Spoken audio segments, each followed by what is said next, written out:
Hello बच्चों, तो आप प्रश्न को देखते हैं। प्रचालों का विलोपन किए बिना dy/dx ज्ञात कीजिए, जहां पर x बराबर sin t और y बराबर cos 2t दिया है। तो दिए गए प्रश्न की मुख्य अवधारणा की बात करें तो बच्चों, दो चर राशियों x तथा y के बीच x बराबर ft तथा y बराबर gt के रूप में व्यक्त संबंध को प्रचालिक रूप में व्यक्त संबंध कहते हैं, जहां पर t एक प्रचाल है। अर्थात बच्चों, यहाँ पर हमें दो फलन दे रखे हैं, x बराबर ft तथा y बराबर gt। इन दोनों फलन के मध्य कोई भी स्पष्ट तथा अस्पष्ट संबंध नहीं है। तो यहाँ पर t एक प्रचाल है, क्योंकि यही दोनों के बीच में संबंध स्थापित करता है, x और y के बीच में। तो यहाँ से जब हम इसका t के सापेक्ष में अवकलन करेंगे तो dx/dt बराबर हमें प्राप्त क्या हो जाएगा, तो f', और यहाँ पर हम जब dy/dt ज्ञात करेंगे तो यह हमें प्राप्त हो जाएगा g'।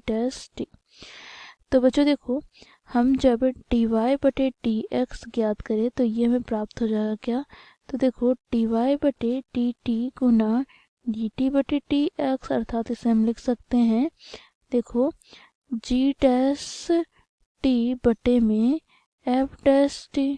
तो इस प्रकार बच्चों हम x और y के भी संबंध स्थापित करेंगे t के सहायता द्वारा, जिसे हम क्या कहते हैं, t एक प्रचाल है।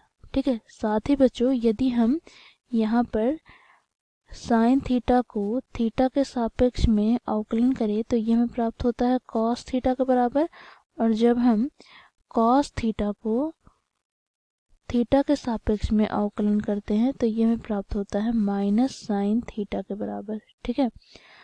अब हम इन मुख्य अवधारणा की सहायता से दिए गए प्रश्न को हल करेंगे। तो प्रश्न में बच्चों हमें x बराबर दे रखा है sin t और y बराबर cos 2t। इसे हम लिख लेते हैं x बराबर sin t तथा y बराबर cos 2t। बच्चों दोनों को हम t के सापेक्ष में अवकलन करेंगे, तो यहाँ पर लिखते हैं t के सापेक्ष अवकलन करने पर तो हमें यहाँ पर प्राप्त हो जाएगा dx/dt बराबर d/dt sin t, और यहाँ से हमें प्राप्त हो जाएगा dy/dt बराबर d/dt cos 2t।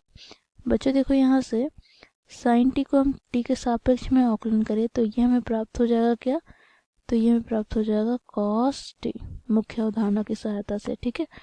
अब यहाँ पर cos 2t को हमें अवकलन करना है, तो बच्चों देखो cos 2t को हम 2t के सापेक्ष में अवकलन करेंगे, फिर बच्चों यहाँ पर 2t को हम t के सापेक्ष में अवकलन करेंगे।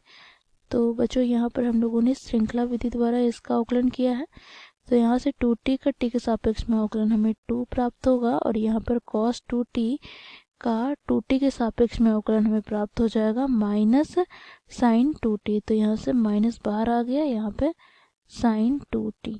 ठीक है। अब हमें ज्ञात करना है क्या, तो dy/dx।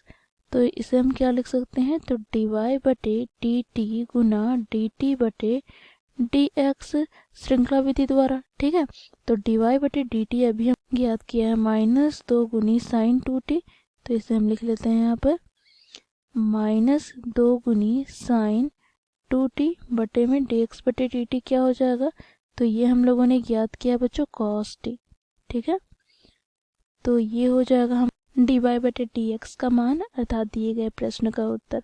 आशा करती हूँ ये प्रश्न आप लोगों को समझ में आया होगा। धन्यवाद।